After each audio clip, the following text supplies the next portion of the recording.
Realmente el libro pretende ser una suerte de friso o tríptico. Yo no diría tanto trilogía, porque creo que es un término muy cinematográfico y que creo que no es apropiado para el ámbito literario. Más bien diría un friso de 3 historias que tienen un denominador común principal, que es el paisaje en el que se desarrolla, que es un paisaje periférico, es un barrio del extrarradio. En este caso el nombre del barrio es Balseras, pero podría ser perfectamente un barrio de la periferia de cualquier ciudad, barrios que todos conocemos, los que estamos habituados. Y aparte de ese denominador común, también tienen en común las historias, que son 3 historias de supervivencia, 3 historias bastante duras, con un punto salvaje, en las que se pone en liza una serie de personajes que están un poco obligados a intentar sobrevivir en medio de una maleza densa que les permite poco movimiento.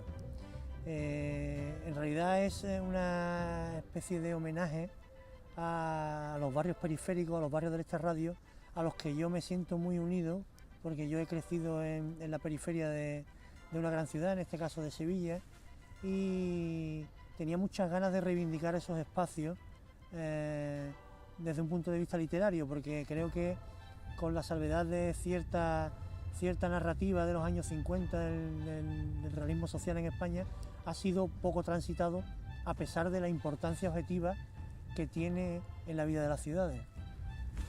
Realmente es una colección que abarca 15 años de trabajo, porque Perrera fue concebida y elaborada hace 14, 15 años. La segunda, Carnaza, pues tiene 7 u 8 años, y Maleza es la más reciente, tiene apenas unos meses, muy pequeñita todavía. Realmente la que da el tono a todo el volumen diría que es la primera, Perrera, y quizás con la que me he sentido probablemente más cómodo, identificado, es la última, porque es la de más reciente elaboración. Si bien las 3 creo que comparten, aparte de todo un universo temático y una preocupación, comparten también ciertos elementos estéticos que las igualan. En consecuencia, me gustaría que se vieran no como 3 historias, sino más bien como un conjunto, ¿no? como un lienzo formado por 3 partes, pero que las 3 partes están integradas, ¿no? En ese sentido, no me quedaría con ninguna, sino que me quedaría con las 3, porque creo que funcionan además de manera muy orgánica. Pretendo, a través de las 3 historias, mostrar la dificultad, cuando no la imposibilidad, de las personas que viven su vida en un ambiente determinado para ascender. En ese sentido, el barrio, en este caso Balsera, es también, en cierto modo, una perrera, también en buena medida, de ahí el nombre del primer volumen, de la primera historia. Una perrera porque es un habitáculo, por llamarlo así, un paisaje absolutamente estanco, que tiene unas rejas invisibles, pero que resulta imposible superar, ¿no? Y al final, probablemente la moraleja de las 3 historias es justamente esa, ¿no? De que por mucho esfuerzo que hagamos, por mucho que nos sintamos obnubilados por lo céntrico, como animales periféricos es imposible saltar esa valla invisible y lograr ascender, ¿no? Es un planteamiento bastante pesimista, pero yo prefiero verlo más bien como un planteamiento realista, porque es lo que percibo como persona que se ha criado en esos contextos periféricos, y cómo se desenvuelve la vida en esos entornos, ¿no? Yo creo que venimos de un tiempo, y que todavía perdura, de mucho malentendido en torno a la literatura social, como una literatura considerada en cierta medida menor, por el hecho de centrar la mirada en el objeto, y en muchos casos, según cierta crítica o buena parte de la crítica, descuidando la forma. Creo que es un diagnóstico absolutamente injusto que se ha hecho a la literatura social en los últimos años, probablemente herencia de esa literatura de los años 50, que siempre fue, en cierto modo, denostada por su excesiva preferencia por lo social, por el contenido, por la denuncia, frente a lo estilístico. creo que también en sí mismo es una mentira, porque hay grandísimos escritores de la llamada literatura social de los 50, estoy pensando en Luis Martín Santos, estoy pensando en Ignacio Aldecoa, estoy pensando en Sánchez Ferlosio del Jarama, autores que cultivaron digamos, el realismo social, pero con una exigencia estilística.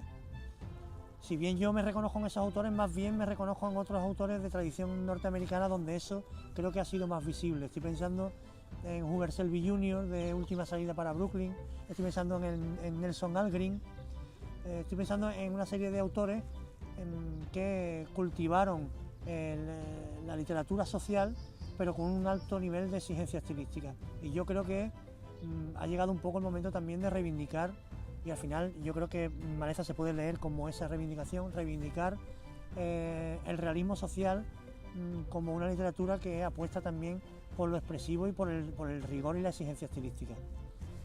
A mí en principio me achacaban que era un autor social, que era un autor realista, y lo cierto es que nunca me he sentido incómodo con esos epítetos. Yo me siento muy cómodo, es más, me reconozco en el hecho de que sobre todo hago literatura social. Más bien lo que busco en esa literatura social o en esa realidad es quizá buscar los ángulos muertos, utilizando el símil automovilístico, los ángulos muertos que no percibimos por el espejo retrovisor, en este caso de la historia oficial, de la historia convencional que se retrata y que encontramos en todos lados.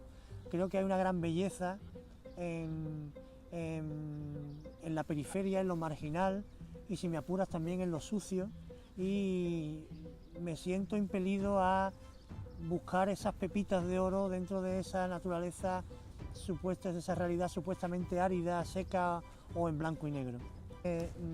Retuiteé la entrevista a Iba, el creador de Super López, justamente por eso, ¿no? Porque él, que además es un dibujante de cómic, es decir, es un cultivador de la cultura popular, aún así él planteaba la necesidad de no engañarse o no traicionarse a sí mismo, ¿no? Me parece muy interesante, sobre todo viniendo de un autor que ha cultivado sobre todo un arte pop como es el cómic, ¿no? Yo creo que hay un sitio en la cultura popular, yo también considero que soy un creador que está un poco incardinado dentro de las coordenadas de la cultura popular, pero hay un sitio para hacer cultura popular sin